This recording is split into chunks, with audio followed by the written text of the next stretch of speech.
All right, guys, we're going to get going here on the Monday Morning Idiot from that wild game on the Plains against Auburn. Just we're going to do what we've done a few times here. We're going to look at the first series of the game and just kind of see what we take away from that. You're going to have here. This is Billy Bowman at his best. Just look at him fight that block and then makes a tackle. I mean, it probably doesn't get registered as a tackle for loss, but man, it might as well have been. That's just a so the guy he's going to go against. So we'll watch it right here. And you know what? Let's just start this off with a little fireworks. Let's have a little fun here. Um, is Rivaldo Fairweather, this guy right here, the big tight end?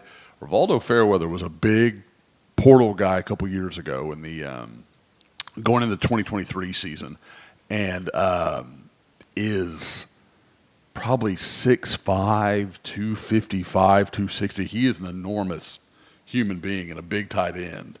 And Bowman just fights him off. I mean, just sheds him. Like, you don't do that, guys. Like that Billy Bowman's 5'10", 5'11", and probably 200 pounds. I mean, he's a perfectly well put together safety, but that's the kind of stuff that we're like, I remember last week, Brent Venables in the press conference talking about, maybe it was in the uh, coach's corner thing. And anyway, but he's talking about, like the things that they can expect of players and the positions they want to put them in.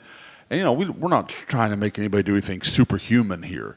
This is when a guy makes a play that's beyond the build of your defense. Like, because the biggest thing they're thinking here is Billy Bowman's got to take on that block. He's got to keep outside leverage to force this guy back inside to all the pursuit.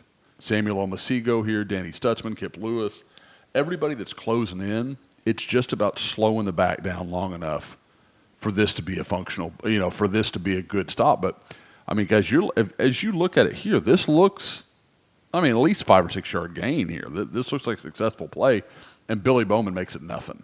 And that's just super impressive. So we'll get on. Okay. And here, his fellow, All-American National Award winner candidate, Danny Stutzman's going to just step through the A gap here and make a heck of a play on Jarquez Hunter. Boom. I mean, Jarquez Hunter never had a chance. And I don't know that I noticed what DJ Terry did here. Yeah, he just, man, Auburn. I mean, to be perfectly fair, hey, this is a chance. This is a moment for me here. Let's turn off there's no fireworks here. This isn't going to be a lot of fun. So what you're going to have here is these guys should be down blocking, but they just are late in doing it. So Stutzman slips in that A gap. Terry's going to slip right there. And this guy should have Terry. This guy should be picking up Stutzman. Now let's clear it out. I know it's getting confusing now. This guy should be picking up Stutzman. This guy should be picking up Terry. And neither one of them really does it. And they just let those two just walk into the backfield. Now, Stutzman makes a quick move. Terry's playing good football right now. I don't know that it'll get its due, but I mean, to me, he's putting tape together that might have him drafted. Like, I mean, that's what I'm seeing, and he's got the body for it and that kind of stuff. So I think that's interesting. So, okay, here you'll see it. 77's got to get out to him. Tackle's got to get out to Terry, and they're both just, I don't know what the call was, what got delayed there, but it's more of a point of, guys, every offensive line misses blocks. It happens. It's not, doesn't mean you can't block. Auburn's got a pretty good offensive line that did a nice job blocking OU for big portions of this game. So, okay, so here is where you see Oklahoma get caught a little bit with the quick pace of play, because you've got Ethan Downs, DJ Terry, Dominic Williams. That's not a lot of pass rush there. So I guess credit to Oklahoma in a way for realizing, okay, we can't get the bodies we need out there. Let's drop off and force Peyton Thorne to make a throw. Because you got our Mason Thomas here dropping in coverage. Now you can see as he drops here his lack of familiarity. Like he gets lost a little bit in space, and he's let's see. Let's watch Thorne's eyes here a little bit.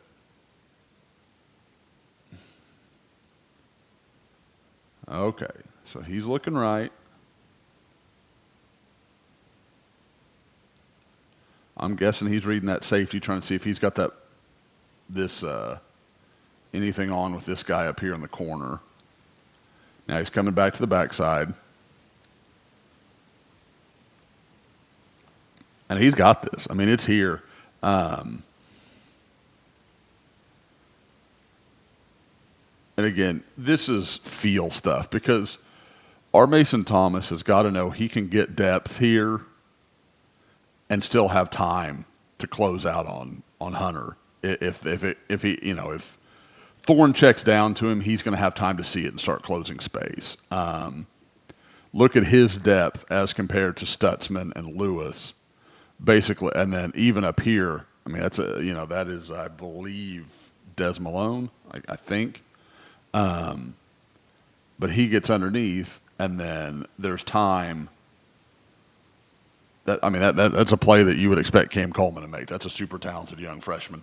And I think Joe Tessitore here calls him last year's #1 wide receiver in the country in recruiting.